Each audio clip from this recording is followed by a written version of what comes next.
and welcome to another quick build in From the Devs. This episode I'm going to be creating a very quick starter craft. Let's start, shall we?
Okay, I think this is probably going to be close to what I need. It works, it moves. I think the keel's a bit big, but that should be okay. I might get rid of that and probably add some shielding on here as well. It seems to be streamlined enough. I'm going to add some colour to this as well. And here is the final product, the Fawaz. This is named after a guy on Twitter who's been retweeting my stuff. Remember, if you go onto Twitter and you retweet any of my videos, just put @SnideMeister into the tweet. It lets me know that you've been retweeting and sharing the videos around, and then I can sort of name craft after you if I see the tweet itself. So here I'm going to give you a quick review of the Fawaz. So here the main point of this is that it's got as little drag as possible with the 4 length blocks, and it's meant to be hard hitting using as few resources as possible. Now the only issue is this uses quite a lot of crystal.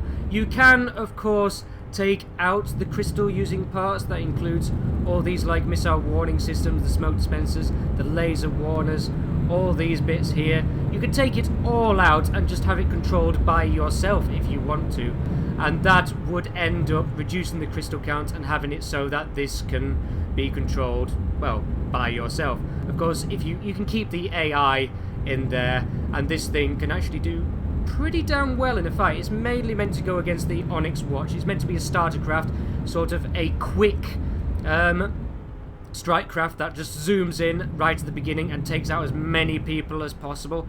So yeah, it's going around about 21 meters per second with that huge jet engine at the back.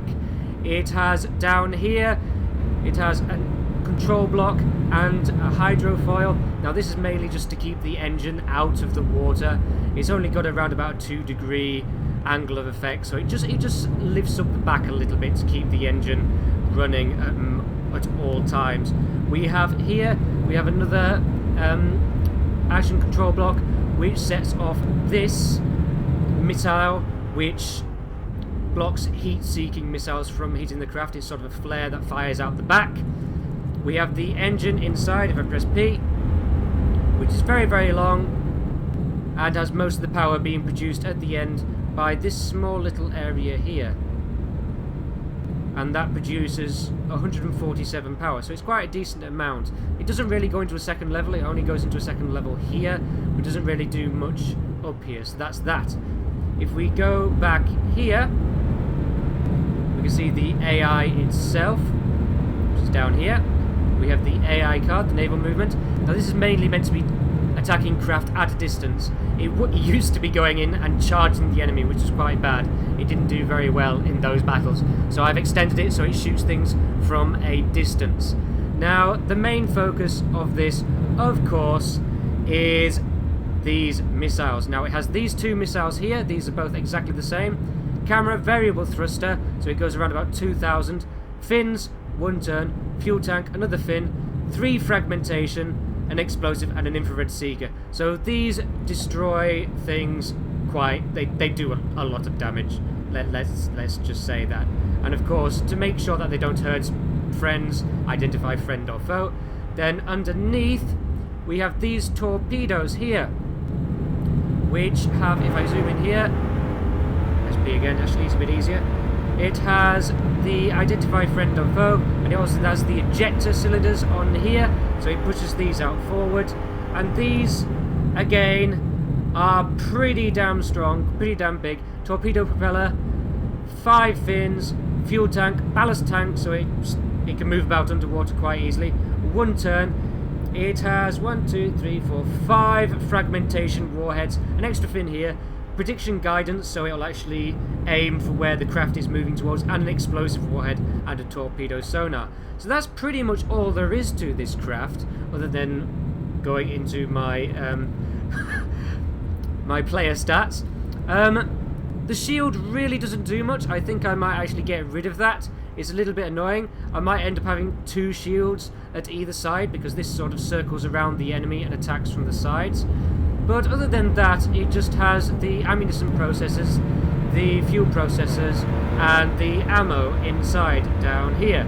And that's pretty much all there is to it. And, of course, the repair bits here. So I'm going to put this against some of the stock craft that are available in the game. Let's see how it actually does against them. And resume. So here they are with 2 Fawaz. Off they go.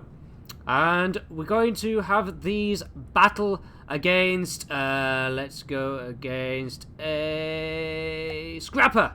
Okay, load in. Missiles fired.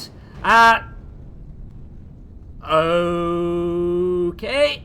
Missiles work. Missiles work very well. Okay, that was a bit fast. Okay, let's do something a little bit better.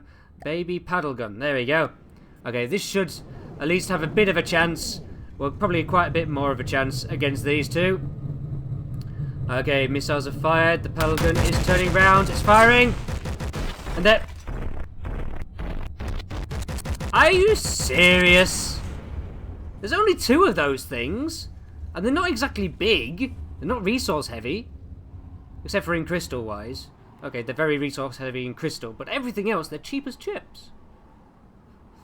Okay, okay, let's do something a bit different. Water buffalo. These have more defense. They can sort of hold out a lot more against enemy craft. So here we go. Oh, firing away. Should be able to hold up quite well. There we go. Shots fired. It stopped. Why have you stopped? You... Really? Really? AI dead. What? Okay, those missiles are pretty damn strong. Okay, let's do sledge. Yes, sledge. We'll do a sledge. There we go. There's a sledge. Okay, these have missiles which I probably can't actually defend too well against. Oh dear. Yeah, it didn't do too well. But the sledge is down. So that worked. So they took out each other. That's good, that is. Well, if you liked the video, please leave a like and consider subscribing. Remember to follow me on Twitter, and if you make any posts that concern these videos, please feel free to put at SnideMeister, and I will have a look and try to reply to you if I can. Hope to see you again. Bye-bye.